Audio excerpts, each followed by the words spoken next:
you start off and you say, where is it that I want to win?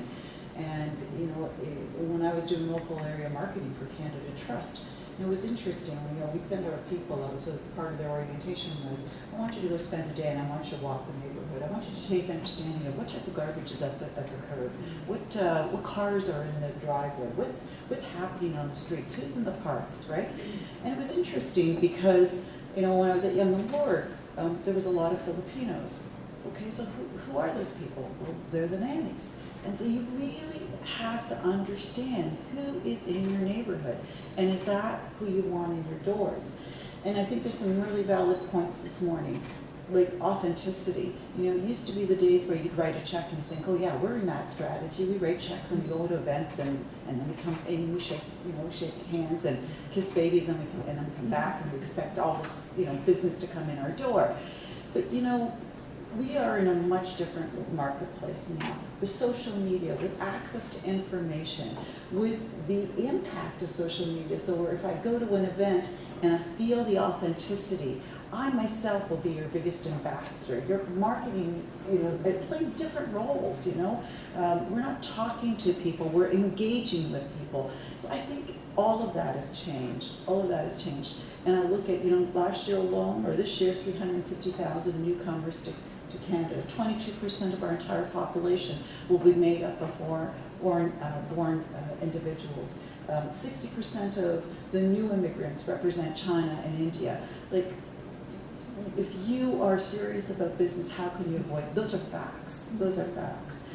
So I'd say to you that, you know, you just have to make a decision. Is this where you want to win? And if you have to, you know, if that's where you want to win, respectfully, and I'm a marketer, it doesn't start with marketing.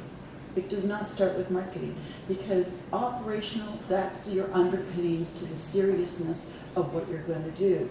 And so when you say, hey, I can't pick up the phone and I can't speak the language, or I can't they can't go on my website and speak the language that they're most accustomed to, then I failed, because all I've done is done a whole bunch of, you know, brochureware, right? Brochureware, and done a great job at getting the consideration, but at the conversion I have failed them. And so I think those are some really serious considerations.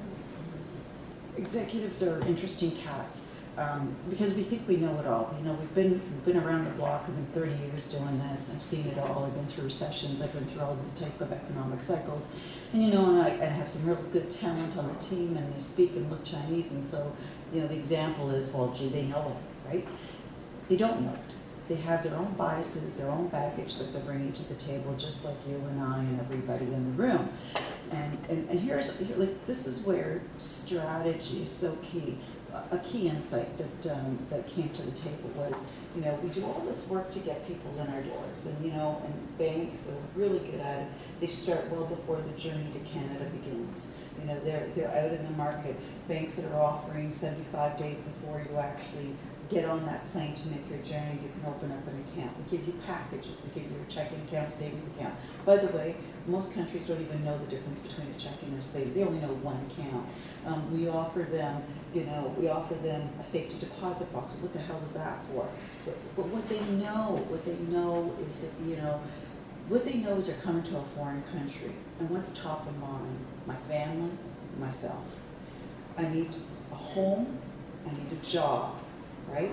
I want to leverage a profession that I know. So remember, some of the most skilled individuals are coming to Canada. They represent, actually, they have 3 times more degrees than the average Canadian. So they're highly skilled, educated, and by the way, they're willing to work. So they're not afraid to roll up their sleeves.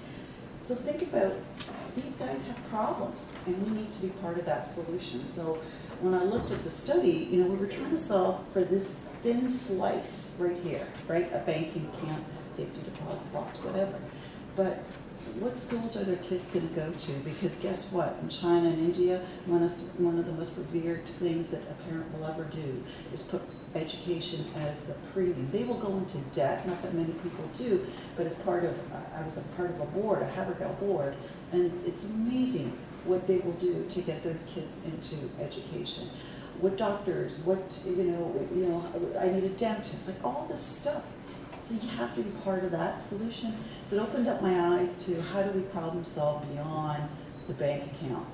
The other thing is, what a big aha for me was, we do all this work to bring them in, and we speak to them in their language, and we offer, applications and documents all in Chinese, and then what we do?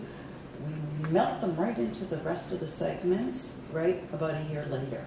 And what we learned was, they're proud to be Asians. What got them to you is because you identified your respect for their culture.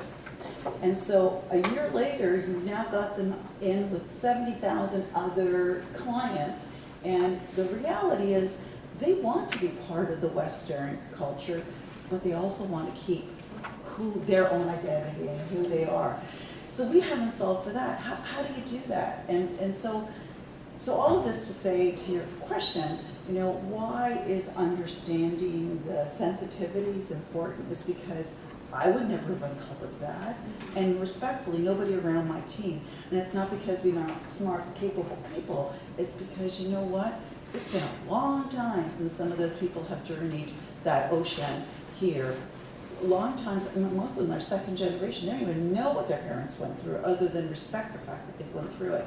So I'd say that to me is where this battle is going to be won. It's not in the flash and the dash. It's in that authentic experience that says, I get you. And I get you not just the first day, but the second day. And I wrote down, I loved your definition of brand, the value of promise consistently kept. And it's not like kept day 1 or kept day 5 or kept 300. It's consistent, and so there is an infinity to that. And so how are we as the keepers of the business going to do that?